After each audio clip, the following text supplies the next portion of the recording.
नेताजी एक बात बताइए, आप तो जो है प्रयागराज में देखा जाता है गुटबाजी बहुत जो है दिखती है। योगी और केशव में, केशव गुट में कोई है, योगी गुट में कोई है, अजय पांडे किस गुट में। ये दुर्भाग्य है कि हमारे हंडिया की राजनीति में खास तौर से अगर आप ब्राह्मण समुदाय से आते हैं और अगर आपने अपने आप को उम्मीदवार के तौर पर प्रस्तुत किया या आपने कहा कि मैं भी सेवा करना चाहता हूँ, तो कुछ लोग हैं जो नाराज हो जाते हैं। केशव प्रसाद मौर्य जी के बारे में ये कह सकता हूँ कि वो यही प्रयागराज के हैं, तो निश्चित है कि प्रयागराज के लिए उनका दिल थोड़ा ज्यादा धड़कता है। ऐसे लोग न चुन करके आए, ऐसी व्यवस्था में चुन करके आए, ऐसी सरकारें ने चुन के आए कि किसी सम्मानजनक आदमी का सड़क पे चलना मुश्किल हो। नमस्कार, एमटी टॉक शो में आपका स्वागत है। मैं हूं मनोज तिवारी। आज जैसा कि उत्तर प्रदेश की सियासत लगातार जो है डेली बदल रही है और अब जो है उत्तर प्रदेश के चुनाव में बहुत कम साल भर का समय बचा हुआ है। सारे नेता और सारे दल चुनाव में जुट गए हैं। आज हमारे साथ प्रयागराज में हरिया विधानसभा से संभावित उम्मीदवार भारतीय जनता पार्टी नेता और जिला सहकारी फेडरेशन लिमिटेड के अध्यक्ष अजय पांडे जी हैं। अजय पांडे की प्रयागराज की राजनीति में जो है बहुत ही कह दीजिए कि योगदान भी रहता है और कुछ ऐसे लोग हैं जिनके बहुत करीबी भी माने जाते हैं और बहुत सक्रिय रहते हैं, कुशल वक्ता के रूप में भी जाने जाते हैं। तो मैं देर न करते हुए आपकी मुलाकात अजय पांडे जी से कराता हूँ। पांडे जी, आपका हमारे टॉक शो में एक बार फिर बहुत बहुत स्वागत है। बहुत अच्छा लगता है कि सुना जाता है कि आप एक कुशल वक्ता भी हैं और समय जब मैं मांगता हूँ तो आप दे भी देते हैं। 2027 चुनाव तो बहुत करीब है, साल भर का समय बचा हुआ है, विपक्ष भी तैयारी कर रहा है, सत्ता पक्ष तीसरी बार जो है सत्ता लेने के फिराक में है, वापसी करने के फिराक में है। क्या लगता है 2027 में किन मुद्दों पर चुनाव भाजपा लड़ेगी? काम तो कुछ किया नहीं है। सबसे पहले तो मैं अपने कार्यालय में आपका और आपकी टीम का स्वागत करता हूं। Thank you sir. और मैं आपके आखिरी शब्द से शुरू करूंगा। आपने कहा कि काम तो कुछ किया नहीं जी। तो मैं तो अक्सर कहता हूं कि इलाहाबाद से प्रयागराज सिर्फ नाम नहीं बदला है, बल्कि इलाहाबाद से प्रयागराज बनने में जो आधारभूत संरचना में सुधार हुआ है या जो विकास हुआ है वो हमारी सरकार के द्वारा, हमारे माननीय मुख्यमंत्री जी के द्वारा, हमारे माननीय उप मुख्यमंत्री श्री केशव प्रसाद मौर्य जी के द्वारा, वो अपने आप में अद्भुत है और उसका अनुभव आप भी करते होंगे। आप जहाँ बैठे हैं इसी के बगल में आप जाके देखिएगा, बहुत सुंदर सड़क बन रही है। पहले आप यहाँ आते थे तो घुटने तक पानी हुआ करता था, तो आज वो सड़कें बन रही हैं, बिजली की व्यवस्था, स्वास्थ्य व्यवस्था, यानी आप किसी भी क्षेत्र में जाइए, कानून व्यवस्था। इसी प्रयागराज में गुंडे माफियाओं द्वारा लड़कियों को चलना दूभर कर दिया जाता था, आज माफिया गुंडे बच के निकल रहे हैं। अगर प्रयास कर रहे हैं कि सरकार की नजर में ना आए, तो कहीं न कहीं भारतीय जनता पार्टी की उपलब्धि है, हमारी सरकार की उपलब्धि। तो किस मुद्दे पर 2027 चुनाव, पूरे यूपी की बात करो। 2027 का जो हमारा मुद्दा, और हम 27 का नहीं बल्कि जब से हमारी पार्टी का गठन हुआ और आने वाले वर्षों तक, जहां तक मैं समझ पाता हूं, जहां तक मेरी राजनीतिक सामाजिक समझ है, हमारा मुद्दा सिर्फ एक रहता है, राष्ट्रवाद और विकास। हम विकासवाद और राष्ट्रवाद के मुद्दे पर चुनाव लड़ते हैं और आगे भी लड़ेंगे। इन्हीं दोनों मुद्दे पर उत्तर प्रदेश की जनता और भारत की जनता का समर्थन भारतीय जनता पार्टी को मिलता है और आगे भी मिलता रहेगा। विकास में केवल सड़क बनवाना ही थोड़ी विकास होता है, हॉस्पिटल भी चाहिए, लोगों को जो है रोजगार भी चाहिए, मार्केट भी चाहिए, ये सारी चीजें भी तो। बिल्कुल, मैं तो कहता हूं कि कभी आप जाकर के, ये हमारा स्वरूप रानी हॉस्पिटल है, मैं इसी की बात करूंगा और बाकी बात नहीं करना चाहता फिलहाल। बाकी हर जगह उच्चीकरण हो रहा है, यहीं आप जाकर के देख लीजिए। तब की सरकार में अब की सरकार में कितना अंतर है, जब से भारतीय जनता पार्टी। अभी आपने सुना भी होगा, हमारे माननीय सांसद हैं अमरपाल मौर्य जी, उन्होंने राज्यसभा में मुद्दा उठाया एम्स बनाने के लिए, इसको एम्स बनाने के लिए। तो कहीं न कहीं हमारे जो नेतृत्व है, हमारे जो नेता है, इस बारे में निरंतर चिंतन करते रहते हैं कैसे और चीजों को बेहतर किया जा सके। पूर्व की सरकारों में सपा बसपा की सरकारें रही हैं। नहीं, आप गंगा पार में हैं, गंगा पार में क्या है, बड़ा अस्पताल नहीं होना चाहिए? कितने अस्पताल बनवा दिए, पॉलिटेक्निक कॉलेज की कमी है गंगा पार में। मैं खाली आपके विधानसभा की बात नहीं करता हूँ, उसके बाद ही बात करूंगा। प्रतापपुर है, चाहे फूलपुर है, या फिर जो है सोराव है, फाफामऊ है। फूलपुर में आपने देखा होगा कि हमारे माननीय उप मुख्यमंत्री केशव प्रसाद मौर्य जी ने एक बड़ा महिला महाविद्यालय वहां पर दिया है, उसका काम लगभग पूरा हो चुका है।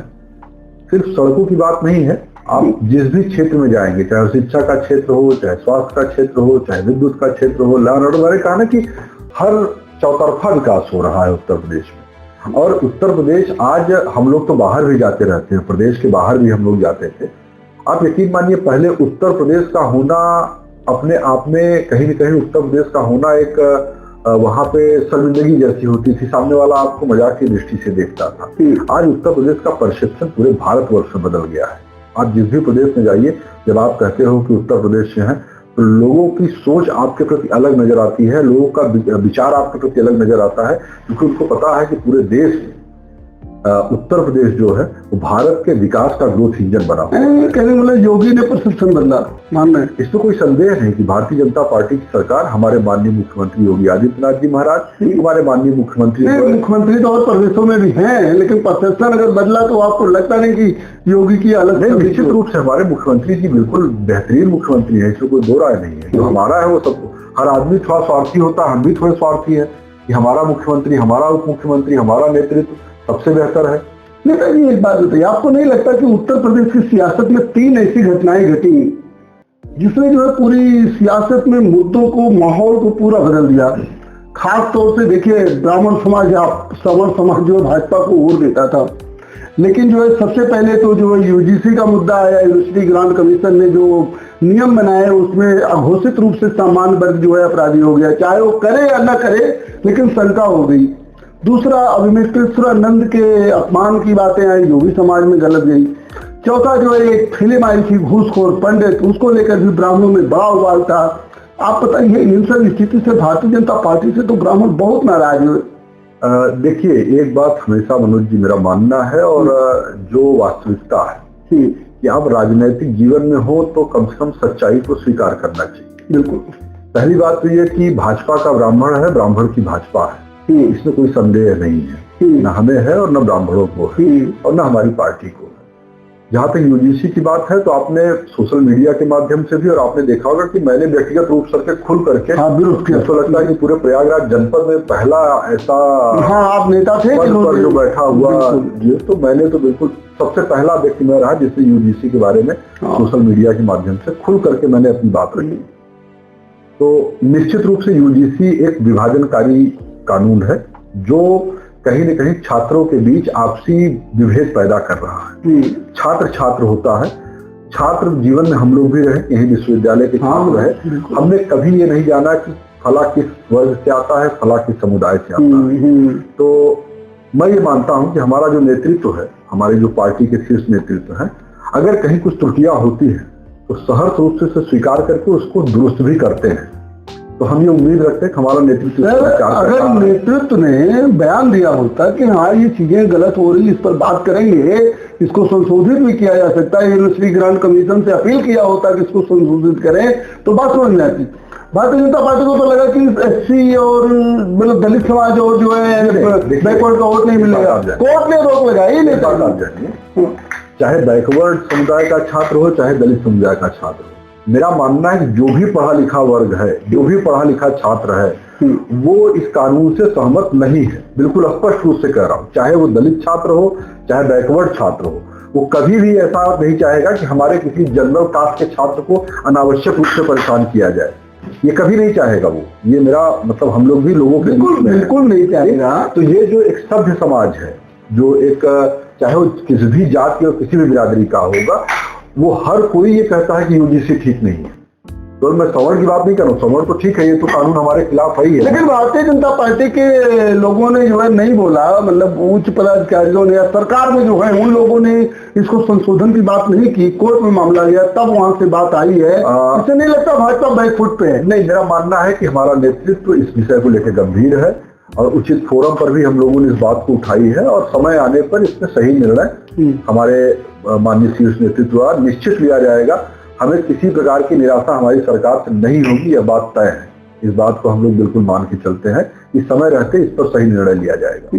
सर एक बात बताइए, अभी तो आपने बात की यूजीसी पर भाजपा बैकफुट पर गई और आपने उसकी आलोचना भी किया, बताइए क्रम से लगातार फिर उसके बाद जो है एक घूसखोर पंडित फिल्म आई, उसको बनाने वाले भी जो है उच्च जाति के कहे जाते थे, ब्राह्मण समाज से ही थे। देखिए जो फिर घूसखोर पंडित नाम रख के क्या नहीं लगता कि जो पूरे समाज को बदनाम किया कि एक दुर्भाग्य है, ये वर्तमान राजनीतिक परिवेश का एक बड़ा दुर्भाग्य है कि ब्राह्मणों को गाली दो, हाँ, और राजनीति चमकाओ, आप अपनी राजनीति चमकाओ, ब्राह्मणों को गाली दो तो आपकी पिक्चर हिट हो जाए।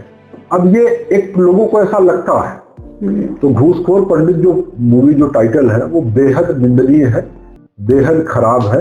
और जो उसको बनाने वाले हैं हाइब्रिड टाइप के लोग, उन्होंने बनाया जो आप सब नेम देकर कह रहे हो, आप पता करिएगा वो हाइब्रिड, मनोज बाजपेयी, नीरज पांडे, हाइब्रिड लोग हैं। बॉलीवुड में काम करने वाला कौन ब्राह्मण, कौन ठाकुर, कौन ओबीसी, कौन दलित, कौन लाला, कौन मौर्या, कौन मुस्लिम, ठीक है ना। वो ऐसा हमाम है, वहां सबके सब नंगे हैं, वहां न कोई पंडित, मतलब वहां लोगों के अंदर कोई, मैं तो मुंबई आता जाता रहता हूँ, हम लोग देखते हैं वहां कोई किसी के अंदर कोई कल्चर का क्या है, उनके लिए पैसा, उनका व्यक्तिगत जीवन वही महत्वपूर्ण है, बाकी उनके लिए। इस पर तो रोक लग गई है और टाइटल भी ये बदलने वाले हैं दबाव में आकर, लेकिन ये जो टाइटल ना बदले, हमारी सरकार को चाहिए कि उनको गिरफ्तार करके यहाँ यूपी ले आए, यहाँ के कोर्ट में पेश करें और एक बार कचहरी उनकी पेशी कराएं, ताकि दोबारा ऐसी भ्रम की स्थिति उनके अंदर। अच्छा, कचहरी में तो बहुत लोग डरते हैं, ना जाने वकील लोग बड़ा गवर्नमेंट का काउंसिल हुआ, ऐसा ना कहिए। हमारा जो अधिवक्ता समाज, राजनीति में बात करूं नहीं, हमारे अधिवक्ता समाज को आप ऐसे मत अभी सुने, कोई व्यापारी नेता ने भी हमारे अधिवक्ता समाज को जो भी हो इस चैनल के माध्यम, उन्होंने तो कहा कि हम बोर्ड लगाना पड़ेगा कि अधिवक्ताओं को सम्मान ही न दिया जाए। ये उनके कहने से होगा। कौन है वो? अच्छा, अपना जीएसटी का वो देखे, सही से जमा करते हैं नहीं जमा करते हैं। हाँ, व्यापारी तो बहुत परेशान है जीएसटी से। नहीं, वो करते हैं नहीं करते, व्यापारी नहीं परेशान है। जो व्यापारी खुश है, जिनकी मानसिकता चोरी की है, वो परेशान है। अच्छा नेताजी, जैसे कभी आपने कहा कि नेताओं की वो हो गई है, पार्टियों का एक सगल बन गया है कि ब्राह्मण को गाली दो, राजनीति समझाओ, चमकाओ। आपको नहीं लगता कि संख्या कम होना ये भ्रम है उनका कि 3% है, क्या होगा 3%? जाति जनगणना हो रही है, चीजें क्लियर हो जाएंगी। और हर किसी को, मेरा ये मानना है, हर किसी को अपने देश पे गर्व होना चाहिए, अपने राष्ट्र प्रेम पे गर्व होना चाहिए, और जिस समाज जिस समुदाय से आता है उस पर गर्व होना चाहिए। अगर आप ब्राह्मण हैं तो मुझे मेरे ब्राह्मणत्व पे गर्व है, तो कोई संदेह नहीं है।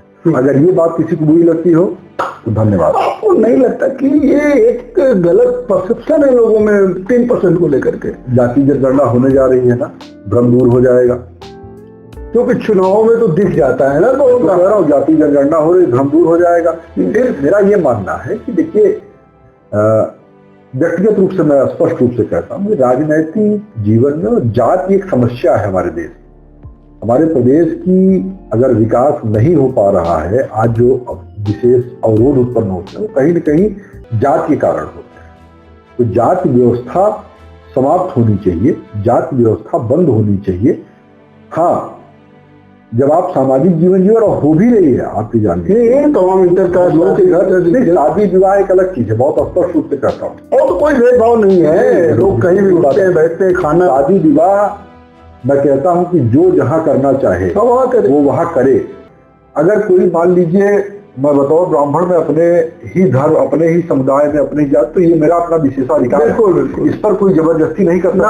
अभी खत्म होगा जब आप ऐसा करो, ना, ये मेरा अपना विशेषाधिकार है। हमारे बच्चे हैं, हमारी आने वाली पीढ़ी है, वो समझदार है, वो निर्णय लेंगे, इस पर कोई किसी का कंट्रोवर्सी का विषय नहीं ना।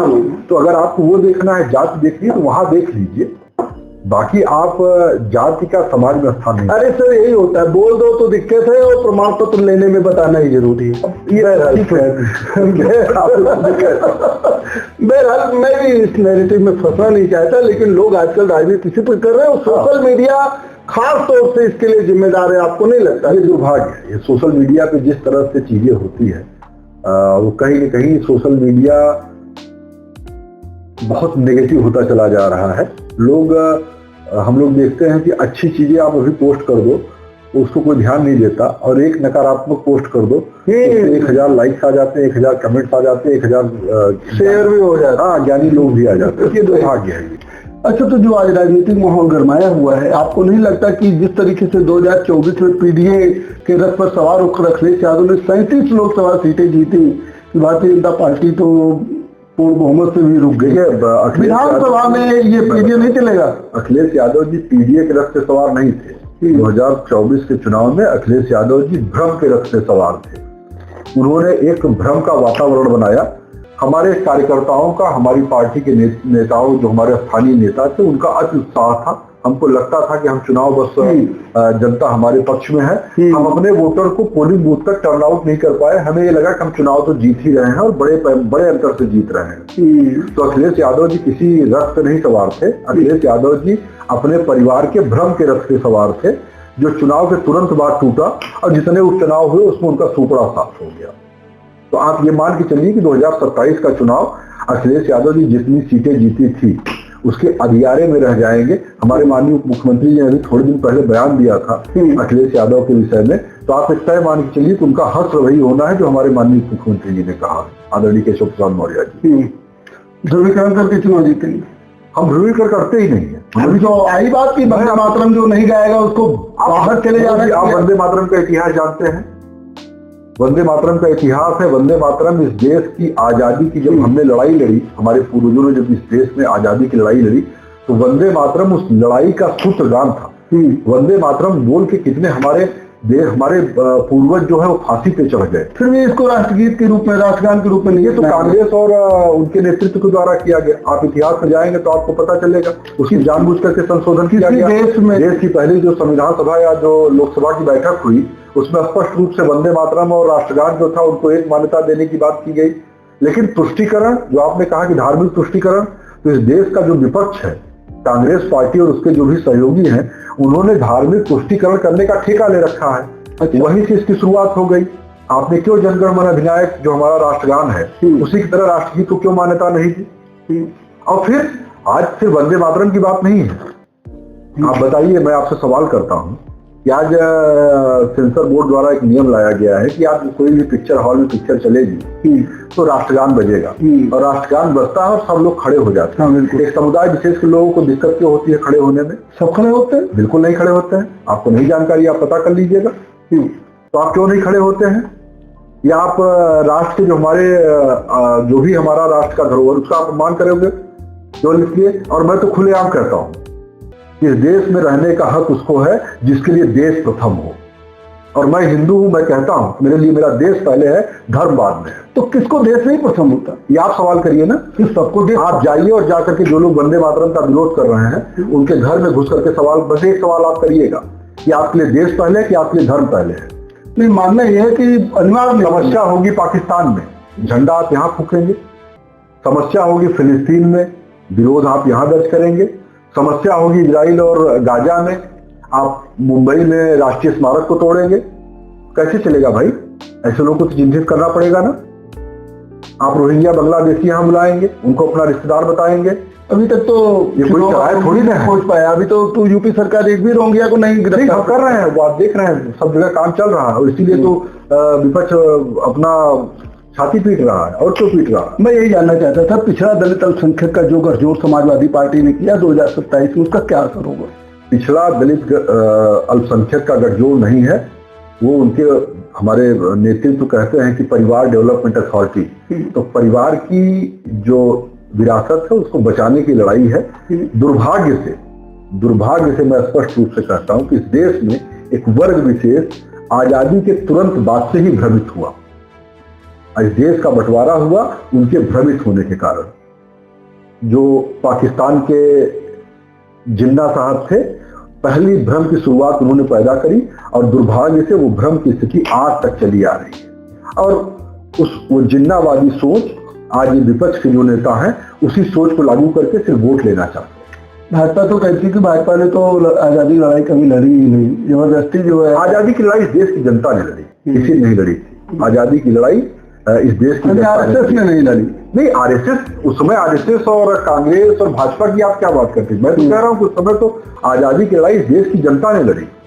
इस देश के जो हमारे पूर्वज थे उन्होंने लड़ी, हमारे भी पूर्वज लड़े थे, आपके भी पूर्वज लड़े होंगे। बिल्कुल। आरएसएस के जो हमारे सरसंघ चालक या आरएसएस के हमारे पदाधिकारी या भाजपा के जो कार्यकर्ता पदाधिकारी उनके भी पूर्वज लड़े होंगे। इस पर किसी का ठप्पा थोड़ी ना, कोई स्टैम्प थोड़ी ना। और फिर भाजपा या हम लोग हम चुराते नहीं है, जाति सरनेम चुराया गया है, आप जानते हो। तिरंगा का इतना विरोध कौन कर रहा है? हमने सुना कई सालों तक नागपुर में। मैंने कहा ना कि देश में भ्रम जाल चलाया जाता है, एक नैरेटिव सेट किया जाता है। अब मैं राष्ट्रीय मुद्दों से हट के आता हूँ हरिया पर। आप स्वागत है आपका। हरिया से विधानसभा की तैयारी भी कर रहे हैं। हरिया में देखा यही जाता है कि साजिश बहुत होती है। हरिया और साजिश दोनों पर्यायवाची होते जा रहे हैं राजनीति में। क्या लगता है कि जो है ये साजिश कौन करता है और कौन उसका शिकार हो जाता है? देखिए एक बात बहुत स्पष्ट रूप से मेरा, हाँ बिल्कुल सर, इस साजिश जो है नहीं कह सकते इसे। एक चुनाव के समय एक अलग तरह का माहौल बनता है और मेरा मानना है कि जो भी चुनाव लड़ेगा उसको इस तरह के जो 10% 5% बचे हुए अराजक तत्व हैं हरिया विधानसभा में, उनसे उसको डील करना होगा।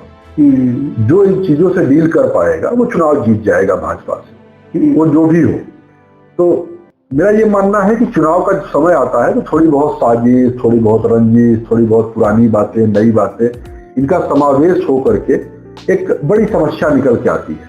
तो जो भी व्यक्ति चुनाव लड़ेगा उसको इन सबसे डील करना पड़ेगा और जो भी कोई व्यक्ति इन चीजों से डील कर पाएगा वो 2027 में हरिया का विधायक हो जाएगा।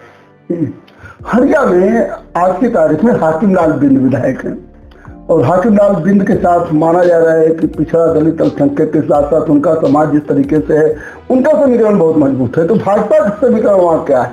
देखिए पिछली बार हमारे गठबंधन से प्रशांत सिंह जी प्रत्याशी थे। हाँ। और कागज पे बड़ा मजबूत समीकरण था, बहुत मजबूत समीकरण था। हम लोग भी राजनीति करते, हम लोगों को लग रहा था कि बहुत मजबूत समीकरण है। मैं स्पष्ट रूप से कह रहा हूँ परिणाम हमारे पक्ष में था।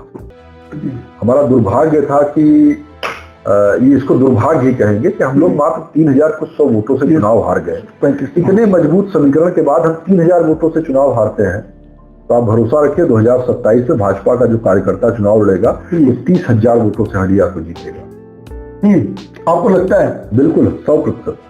हरिया की जनता हाकिम लाल बिंद जी, मैं ऐसी कोई बात नहीं बोलूंगा जो उनके व्यक्तिगत सम्मान में ठेस पहुंचाए, लेकिन मेरा मानना है कि इतना निकम्मा अकर्मण्य विधायक ये हरिया का दुर्भाग्य है। तो सत्ता में नहीं है तो वो कैसे काम करेंगे? तो मतलब क्या विधायक निधि से तो ज्यादा काम हो ही नहीं सकता। विधायक निधि से क्या हो रहा है?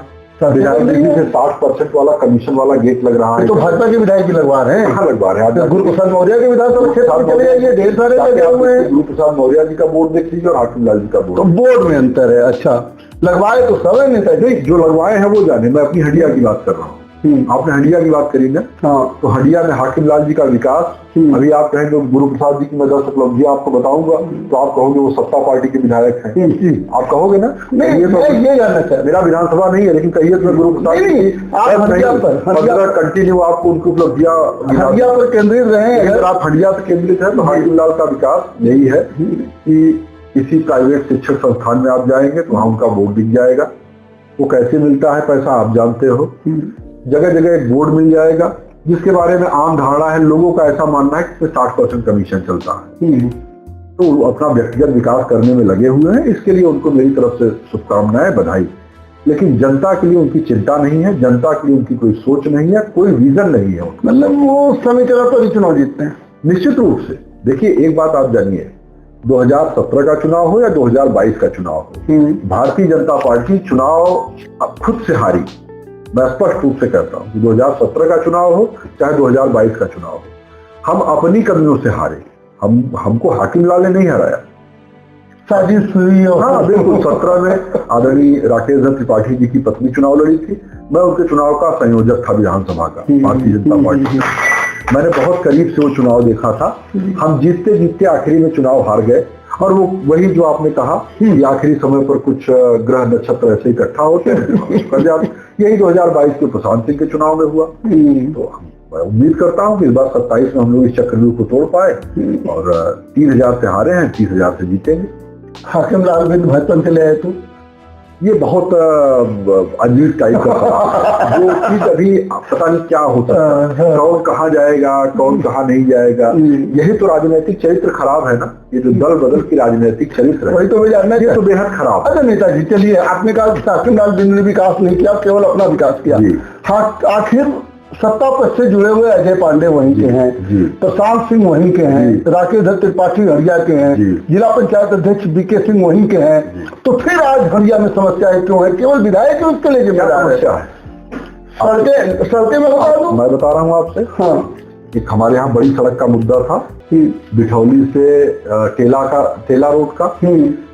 जनता में इसके लिए रोष भी था, लोगों का विरोध भी था। कई बार हम लोगों की आपस में वार्ता हुई, माननीय सांसद विनोद बिंद जी इसके लिए प्रयास कर रहे थे, आदरणीय डॉक्टर वीके सिंह जी इसके लिए प्रयास कर रहे थे। लोगों को जानकारी नहीं होती, सोशल मीडिया पर लोग कुछ भी लिख देते हैं और सोशल मीडिया की बातों को कितना लेके चला जा सकता है, उसके लिए माननीय विनोद बिंद जी प्रयासरत थे।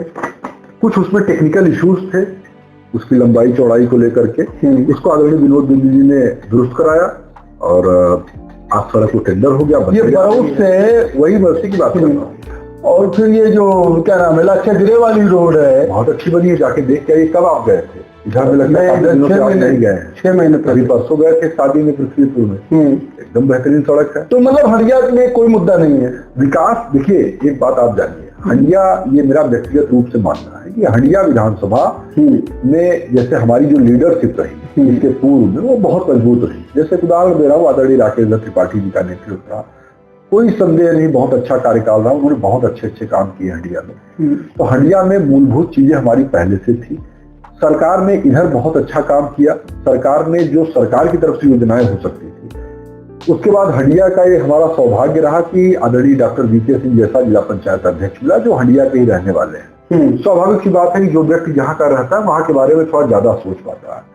आज आप जाएंगे, आप देखेंगे, मैं आपको गारंटी दे रहा हूं कि हर गांव में 2-4 सड़क, 1-2 सड़क डॉक्टर वीके सिंह के द्वारा बनवाई ही गई है। कहीं बची होगी तो वो भी इस बार बन जाएगी। हो सकता है अभी आपका जब इंटरव्यू आएगा उसमें बहुत सारे लोग लिखे मेरे गांव में नहीं बने, तो मैं जो लोग लिखेंगे उनको अभी से कह दे रहा हूँ कि अभी समय है, आप उसको व्हाट्सएप करें, वो आपकी शिकायत दूर हो जाएगी। अच्छा जी, तो मतलब अजय पांडे लगे हुए हैं कि क्षेत्र में कोई समस्या हो तो उसको दूर करवाएं, और बीके सिंह को इसका श्रेय दे रहे हैं। वो भी तो मोहरिया से हमने सुना कि विधानसभा के दाखिला से भाजपा कार्यकर्ता चुनाव लड़ेगा, ये आप 100% जान लीजिए। वो अजय पांडे होंगे, डॉक्टर वीके सिंह होंगे या कोई और कार्यकर्ता होगा, ये समय पर छोड़ दी। मैं यही जानना चाह रहा था, हड़िया में लीडरशिप बहुत है जी, लेकिन देखा जाता है कि राकेश दत्त त्रिपाठी लीडर है तो वो किसी दल के अभी नहीं है। उन्होंने कहा कि मैं अभी किसी दल में नहीं हूँ, बात सहयोगी पार्टी बीजेपी की जो होगी। और प्रशांत सिंह जी हैं तो वो भी भाजपा की एक सहयोगी पार्टी से हैं, बीके सिंह हैं, आप हैं। लीडरशिप इतनी ज्यादा, किसी को तो त्याग करना होगा ना, लड़ेगा तो एक ही बंदा। देखिए तो लड़ेगा तो एक ही, तो सब कोई जानता है। तो त्याग करेगा या गुटबाजी करेगा? नहीं, सब एक बार पिछली बार भी ऐसा हुआ था कि प्रशांत सिंह जी को मिल गया, सब लोग प्रचार में लग गए। आदरणीय राकेश दत्त त्रिपाठी जी को मिल गया प्रतापपुर, सब लोग प्रचार में लग गए। वो सहयोगी पार्टी की जान के चलिए, चुनाव से पहले सारी राजनीति होती है, हर कोई चाहता है कि हमको टिकट मिल जाए, और ये बुराई भी नहीं है। बतौर राजनीतिक दल का कार्यकर्ता अगर आपकी इच्छा है कि हमको टिकट मिल जाए तो इसके लिए किसी को बुरा नहीं मानना चाहिए। दुर्भाग्य से हमारे हंडिया में कुछ लोग बुरा मानने लगते हैं, ये दुर्भाग्य है, साजिश भी करने लगते हैं। बिल्कुल मैं स्पष्ट कह रहा हूँ, ये दुर्भाग्य है कि हमारे हंडिया की राजनीति में, खास तौर से अगर आप ब्राह्मण समुदाय से आते हैं और अगर आपने अपने आप को उम्मीदवार के तौर पर प्रस्तुत किया या आपने कहा कि मैं भी सेवा करना चाहता हूँ, तो कुछ लोग हैं जो नाराज हो जाते हैं। अच्छा, लेकिन वो ब्राह्मणों पर मोनोपोली अपना हो सकता है, ऐसा सोचते हो, लेकिन मेरा मानना है कि हंडिया में हमारा लीडरशिप बहुत अच्छा रहा है। आज भी हमारे पास हंडिया में, चाहे ब्राह्मण समाज में आप देख लीजिए, चाहे क्षत्रिय समाज में देख लीजिए, चाहे ओबीसी समाज, बहुत दिग्गज लीडरशिप है हमारे पास। ब्राह्मण समाज में मैंने आपसे जैसे बताया आदरणीय राकेश दत्त त्रिपाठी जी हैं, हम लोग भी छोटे मोटे कार्यकर्ता हैं, भाजपा के सामाजिक कार्यकर्ता हैं, आदरणीय डॉक्टर वीके सिंह जी हैं, ओबीसी में हमारे सांसद हैं डॉक्टर विनोद बिंद जी हैं। कहने का मतलब हमारे पास हर समुदाय में अच्छी लीडरशिप है। हमने तो सुना कि हरिया में कुछ नेता हैं जो परमानेंट अपने विरोधी बना के रखे हैं और चुनाव के दौरान वो इधर उधर हो जाते हैं। ऐसा भी हरिया में अजय पाड़े का क्या समीकरण है? अब मेरा न तो कोई करण है न कोई समीकरण है, मैं सबको चाहता हूँ, सब मुझे चाहते हैं, मेरा ये मानना है। बहुत सीधी सी बात। हरिया से आप विधानसभा चुनाव की तैयारी कर रहे हैं जी। आप भाजपा नेता हैं, हरिया की 2 बार जो है विधानसभा, चाहे किसी परिस्थिति बस चाहे किसी समझौते बस, वो बीजेपी के सहयोगी पार्टी को गई है। तो अजय पाड़े का कैसे जो है नंबर लगेगा? ये हमारे नेतृत्व को पे छोड़ दीजिए। पार्टीगत मैं स्पष्ट रूप से कह रहा हूँ, इसको अगर कोई कहे कि वो देखा जाएगा, मैं चुनाव लड़ना चाहता हूँ और समय आने पर हमारे नेतृत्व को हम लोग अपना निवेदन भी प्रस्तुत करेंगे। अगर हमारा नेतृत्व चाहेगा, हमारे माननीय उप मुख्यमंत्री जी आदरणीय केशव प्रसाद मौर्य जी, हमारा शीर्ष नेतृत्व अगर इन चीजों को चाहेगा तो हम चुनाव लड़ेंगे। नहीं चाहेगा, जिसको उम्मीदवार बनाएगा उसका झंडा लेके चलेंगे। तो आपको लगता है कि हरिया को जो है भाजपा अपने कोटे में ले? बिल्कुल। ये देखिए, ये ऊपर की का विचार है और जितनी बार पार्टी निर्णय लिया हमारे कार्यकर्ताओं ने उसको सिरोधार्य किया। बिल्कुल। लेकिन बतौर राजनीतिक दल का कार्यकर्ता मैं बिल्कुल चाहता हूं कि हंडिया इस बार हमारी पार्टी चुनाव लड़े, भारतीय जनता पार्टी लड़े और सहयोगियों को कहीं और एडजस्ट करें। नेताजी एक बात बताइए, आप तो जो है प्रयागराज में देखा जाता है गुटबाजी बहुत जो है दिखती है, योगी और केशव में, केशव गुट में कोई है, योगी गुट में कोई है, अजय पाड़े किस गुट में है? हम लोग भाजपा के हैं, हम माननीय अपने मुख्यमंत्री के हैं, हम माननीय अपने आदरणीय उप मुख्यमंत्री के हैं। और ये गुटबाजी जिसको दिखती हो उसको दिखती हो, हमें तो सब हमारे नेता दिखते हैं। हमारे लिए तो मतलब हमारे अब स्वाभाविक है। देखिए एक बात जानिए, माननीय मुख्यमंत्री जी लखनऊ में, उनसे यदा कदा मुलाकात होती है। हम लोग तो शायद लखनऊ में तो पूरे इतने वर्षों में कभी मुलाकात नहीं हुई। प्रयागराज आए कई बार हम लोग, भाई पार्टी लाइन से मुलाकात हुई। आदरणीय केशव प्रसाद मौर्य जी के बारे में ये कह सकता हूँ कि वो यही प्रयागराज के हैं, तो निश्चित है कि प्रयागराज के लिए उनका दिल थोड़ा ज्यादा धड़कता है। ये ऐसा हम लोगों को एहसास होता है। तो हर छोटे बड़े कार्यकर्ता को नाम से जानते हैं, तो वो प्रेम थोड़ा होता है, इसमें कोई कहने में कोई संकोच नहीं। अच्छा, मैं अगर एक लाइन की बात करूं तो नहीं लगता कि प्रयागराज में गुटबाजी दिखती है? कुछ लोग नहीं दिखती है। कुछ लोग सरेआम केशव प्रसाद मौर्य इस तरफ रहते हैं, कुछ लोग तो 2-2 साल से मुलाकात नहीं किए हैं।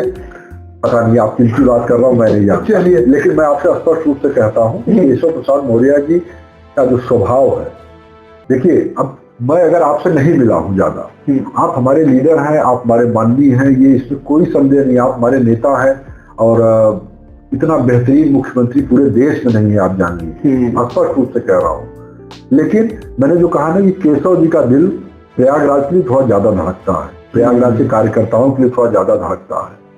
और आज हम जैसे छोटे कार्यकर्ता, आप खुद कल्पना कीजिए, कितना बड़ा नेता आदरणीय केशव प्रसाद मौर्य जी जैसा, अगर दूर से उनकी नजर मिल जाती है तो ऐसा लगता है कि हमारे नेता ने हमको देख लिया। ये तो आप अगर किसी को इतना प्रेम करोगे तो कार्यकर्ता तो आपके लिए करेगा कि नहीं करेगा, आप खुद अपने आप से सवाल करिए। अच्छा अरे जी, आप जो है डिस्ट्रिक्ट कोऑपरेटिव फेडरेशन के अध्यक्ष हैं जी, हम लोग ये जानना चाहेंगे कि अध्यक्ष रहते हुए क्या काम है, क्या उपलब्धि रही आपके? उपलब्धि आपको बहुत जल्दी दिखना चालू हो जाएगी। सबसे बड़ा काम हम लोगों ने किया कि हमारी जो फेडरेशन की जमीनें भूमाफियाओं के कब्जे में थी, उसको हम लोगों ने काफी हद तक अपने कंट्रोल में ले लिया। और इस बिल्डिंग को आपने देखा होगा, जर्जर थी, उसका जीर्णोद्धार हम लोगों ने कराया। बहुत जगह यूरिया की कालाबाजारी होती थी, खाद की आपूर्ति में कमी है, मेरा सवाल भी है, जिसको हम लोगों ने रात में जाकर के हम लोगों ने वहां पे, जब हमारी गाड़ियां निकली तो हम लोग जानबूझ के बिना बताए पीछे से गए। हम लोग 12 बजे रात, 2 बजे रात वहां चेक किया गया। पर्सनली आप भी गए? बिल्कुल गया, हम गए, हमारे स्टाफ गए, हमारे कोऑपरेटिव अधिकारी गए, हमारे माननीय जो मिनिस्टर हैं हमारे JPS राठौर जी के निर्देश पर हम लोगों ने कई जगह ऐसा काम किया जिसकी क्योंकि कोई गलत नहीं पाया गया, या जहाँ गलत पाया गया उनको डांट डपट से दोबारा न करने की हिदायत दी गई। तो वो चीजें कहीं न कहीं प्रभावशाली हुई। और आने वाले समय में अगले 6 महीने में अभी हमारी आदरणीय मुख्यमंत्री जी आज ही गए हैं प्रयागराज से, तो इसको लेकर के माननीय मंत्री JPS राठौर जी से कुछ विस्तृत कार्य योजना पर वार्ता चल रही है। ईश्वर चाहेंगे तो बहुत जल्दी कुछ बड़ा दिखेगा आपको। अच्छा, खाद्य आपूर्ति पर तो मेरे सवाल भी था, आपने कहा कि छापे मारे गए। अच्छा ये बताइए, हरिया की जनता अजय पांडे को अगर विधायक बनाती है, पहला काम क्या होगा अजय पांडे? देखिए, मैंने आपसे पहले ही कहा कि अभी बहुत दूर की चीजें हैं। मैं कोई ऐसी बातें नहीं करना चाहता जो कि मैं कोई ऐसी बातें नहीं करना चाहता। बहुत सारी चीजें हैं, बहुत सारी मूलभूत जो भी कई जगह दिक्कतें हैं। हम लोग जाते रहते हैं समाज के बीच, उनको हम लोग एडजस्ट करते हैं, आज भी एडजस्ट करते हैं। तो उन चीजों को देखा जाएगा। मेरा एक मानना है खासतौर से हंडिया विधानसभा के लिए कि विकास और विश्वास और लोगों का सम्मान, ये तीनों होना चाहिए। जब भौतिक विकास के साथ साथ सामाजिक विकास भी जरूरी है। सामाजिक विकास का मतलब ऐसे लोग न चुन करके आए, ऐसी व्यवस्था न चुन करके आए, ऐसी सरकारें न चुन के आए कि किसी सम्मानजनक आदमी का सड़क पे चलना मुश्किल हो। ऐसी व्यवस्था न बने कि कोई सम्मानित आदमी जा रहा है तो 4 लफंगे उसको बेइज्जत करने के लिए खड़े रहें क्योंकि वो संरक्षण प्राप्त है। इस व्यवस्था को बदलने का काम होगा। हर कोई अपनी बात रख पाएगा, हर कोई समाज में अपना योगदान कर पाएगा, हर कोई रास्ते पर सम्मानित तरीके से चला जाएगा। अरे बाहुबली टाइप नेताओं की छुट्टी होने वाली? बिल्कुल होगी। ये तो हमारी सरकार ने कर दिया है। बाहुबली को जहां रहना चाहिए वहीं पर है। ये कहा जाता है कि जो है हरिया में फूल डालो राज करो वाली जो राजनीति चलती है, उससे व्यापार कितना दूर है? आप पता करिए। मेरे जो सब प्रिय है और सब मुझे चाहते हैं। ऐसी राजनीति है कि नहीं हरिया में? मैं तो कह रहा हूँ आपसे कि मेरा संबंध, मेरे ऊपर आशीर्वाद। मैं आपसे कहता हूँ कि आप नेताओं में बात करिए, जितने हमारे पूर्व के दिग्गज हैं, सबका स्नेह मुझको मिलता है, सबका आशीर्वाद मुझको मिलता है। जितने हमारे वर्तमान के दिग्गज हैं, सबका आशीर्वाद मुझको मिलता है। तो कहने का मतलब ये है कि कोई कंट्रोवर्सी नहीं है, किसी प्रकार की कोई समस्या नहीं है। रही बात चुनाव की, तो चुनाव 2027 में देखा जाएगा। पार्टी जो अन्य पाले होंगे प्रत्याशी हरिया से, ये मैं कैसे कह सकता हूँ? जनता में तो है। मैं स्पष्ट रूप से कह रहा हूँ कि बतौर राजनीतिक दल का कार्यकर्ता मेरी इच्छा है, मेरे लोगों की इच्छा है और मेरा ये मानना है कि हंडिया की जनता भी बदलाव चाहती है। कोई ऐसा नया युवा प्रत्याशी चाहती है जो पुरानी परिपाटी को तोड़ करके नई रवायत लिखने का काम करे। अजय पाले, मैं तो कह रहा हूँ, मैं तो स्पष्ट रूप से कह रहा हूँ कि बतौर राजनीतिक दल का कार्यकर्ता मेरी इच्छा है। बिल्कुल, इसमें कहने में कोई संदेह नहीं है। बिल्कुल। लेकिन तय कौन करेगा? हमारा नेतृत्व तय करेगा, हमारे मुख्यमंत्री जी तय करेंगे, हमारे आदरणीय उप मुख्यमंत्री जी तय करेंगे। उनका निर्देश होगा, हम चुनाव लड़ेंगे। उनका निर्देश होगा, जिसको लड़ाएंगे उसको लड़ाएंगे। सीधी सी बात है। एक मेरा फायर राउंड है। फायर राउंड में मैं सिर्फ कुछ नेताओं का नाम लूंगा, लोकल भी होंगे और प्रदेश स्तर के भी होंगे और कुछ सवाल भी होंगे, तो हाँ ना में जवाब दीजिएगा। तो पहले तो फायर राउंड में मैं नाम लेना चाहूंगा अखिलेश यादव। परिवार के नेता, जाति के नेता, कोई विजन नहीं है उनके पास। अनुप्रिया पटेल सुलझी हुई सभ्य और विजनरी लीडरशिप है उनके पास। ब्रजेश पाठक बेहतरीन नेता है और मेरा मानना है कि जिस तरह का काम वो कर रहे हैं, इससे स्वास्थ्य विभाग में बहुत बढ़िया सुधार है। डॉक्टर संजय निषाद से भी हाल ही मुलाकात हुई थी। बहुत जिद्दा दिल इंसान है। जिला पंचायत में हम लोगों की उनसे मुलाकात हुई थी। डॉक्टर वीके सिंह, आप जाइए हंडिया समेत पूरे प्रयागराज जनपद में देख लीजिए, बेहतरीन जिला पंचायत अध्यक्ष। और राजनीति में उनके लिए एक शब्द मैं हमेशा इस्तेमाल करता हूँ, राजनीतिक शुचिता के प्रतीक हैं डॉक्टर वीके सिंह। कुछ लोग तुमको नेता ही नहीं मानते राजनीति के। हाँ, कह सकते हो आप। बिल्कुल, मैं भी कहता हूँ कि नेता अगर उनके जैसे हो जाए तो फिर तो। वर्तमान विधायक जिनको जो है हरिया का चाणक्य भी कहा जाता है, हाकिम नागरिक, न कोई चाणक्य है, न कोई रंक है, न कोई राजा। मैंने आपसे कहा ना कि 2 बार भाग्य के सहारे, और हमारी पार्टी हारी चुनाव, वो जीते नहीं, हमारी पार्टी हारी चुनाव। प्रशांत सिंह युवा है, बहुत बेहतरीन चुनाव लड़े हैं, जनता में उनकी अच्छी पकड़ है, उनके फादर की लेगेसी है उनके साथ में, और मेरी शुभकामनाएं हैं। दीपक पटेल जी तो मित्र भी हैं और दीपक पटेल जी के बारे में ये कहता हूं कि आपकी लड़ाई को अपनी बना लेते हैं। केशव प्रसाद मौर्य जननायक हैं। केशव प्रसाद मौर्य, मैं स्पष्ट रूप से कहता हूं कि इलाहाबाद से प्रयागराज के नाम बदलने का जो सफर हुआ है, अगर जैसे आज आदरणीय डॉक्टर मुरली मनोहर जोशी को हम लोग याद करते हैं प्रयागराज के इतिहास में, तो केशव प्रसाद मौर्य जी का नाम प्रयागराज कौशाम्बी के इतिहास में ऐसे ही लिखा जाएगा। पूर्व मंत्री राकेश त्रिपाठी, बेहतरीन शख्सियत, मैं कहता हूं कि बेहतरीन शख्सियत, बेहतरीन राजनेता। आकाशानंद तेज तर्रार है, लेकिन बहन कुमारी मायावती जी ने उनको खुद ही रोक रखा है। क्यों रोक रखा है ये आप बहन जी से पूछिएगा। चलिए अब सवाल है, जैसे हाँ ना में आंसर दीजिएगा। 2027 में ब्राह्मण समाज बीजेपी को वोट नहीं देगा? 100% देगा। 2027 में अखिलेश यादव उत्तर प्रदेश के मुख्यमंत्री बनेंगे। 2047 तक नहीं बन पाएंगे। योगी की कहा जाता है मोदी और शाह से अच्छी बॉन्डिंग नहीं है। ये कोरी कल्पना है और जो भ्रम का नैरेटिव है बस वही है। दीपक पटेल उत्तर प्रदेश के मंत्रिमंडल में जल्दी शामिल होंगे। हमारी शुभकामनाएं हैं, हम लोग तो चाहेंगे। डॉक्टर वीके सिंह ने संतोषजनक कार्य नहीं किया। डॉक्टर वीके सिंह ने बेहतरीन काम किया है। ये मैं कह तो रहा हूँ कि इसका आप जाकर के गांवों में देखिए, जो सड़कें बनी हैं, जिस उच्च गुणवत्तापूर्ण मानक के साथ सड़कें बनी हैं, नालियां बनी हैं, वो बेहतरीन है। इसको तो जिला पंचायत में आप जाके घूम के आइए। अभी आप गए कि नहीं? हाँ, जाता हूँ। जो पहले का जिला पंचायत था और आज का जिला पंचायत, देखिए अंतर देखिए। देखिए एक बात जानिए मनोज, राजनीतिक जीवन में आपको ये कहना चाहिए कि जो अच्छे काम है उसको बताना चाहिए। मतलब इसलिए नहीं बिल्कुल हमेशा नेगेटिव बातें कि नहीं ये काम तो ऐसे नहीं नहीं करना चाहिए। अच्छे काम। डॉक्टर साहब ने जो परिवर्तन किया है ना, कभी आप भी जाइए, उनका इंटरव्यू करता हूँ, छोटा सा क्लिप बनाइए। मैंने बोला है, अपॉइंटमेंट लिया है, जब जल्दी ही जाके उनका मैं कार्यक्रम बनाऊंगा। अच्छा, हरिया की जनता सब क्या अपील करना चाहिए? मैं हरिया की जनता से सिर्फ अपील करना चाहूंगा कि सबका आपस में प्यार बना रहे और सब एक दूसरे के साथ रहे। और आने वाले समय में जो 2 बार से हम लोग कहीं न कहीं वो भ्रम का नैरेटिव बनता है, उसमें हम लोग हंडिया और प्रतापपुर दोनों सीटें लूज कर जाते हैं। इस बार हंडिया में, प्रतापपुर में भारतीय जनता पार्टी का कार्यकर्ता चुनाव लड़ेगा और उस भारतीय जनता पार्टी को कार्यकर्ता को कम से कम 30,000 वोटों से दोनों जगह चुनाए। चलिए पांडे जी, आपने हमारे टॉक शो में भाग लिया और सबसे बड़ी बात आपने कहा हरिया और प्रतापपुर से बीजेपी का कार्यकर्ता लड़ेगा, यानी सहयोगी पार्टी का नहीं। चलिए आपने भाग लिया, इसके लिए आपको बहुत बहुत। जैसा कि आपने देखा, हमारे साथ प्रयागराज के हरिया से भारतीय जनता पार्टी के संभावित उम्मीदवार अजय पांडे जी थे। अजय पांडे जी का कहना था कि हरिया में जो कुछ भी है, जो कुछ साजिश या जो कुछ इस तरीके की चीजें हैं, उससे अलग आना होगा और हरिया में जो विकास हुआ है उसको और तेज गति देनी होगी। साथ ही उत्तर प्रदेश में 2047 तक भारतीय जनता पार्टी की सरकार रहेगी और कोई गुटबाजी केशव प्रसाद मौर्य या योगी आदित्यनाथ को लेकर जो चलाई जाती है एक नैरेटिव है, मिथ्या है। आगे भी हम आपकी मुलाकात जो है अजय पांडे से कराते रहेंगे। देखते रहिए एमटी टॉक शो। बहुत बहुत धन्यवाद।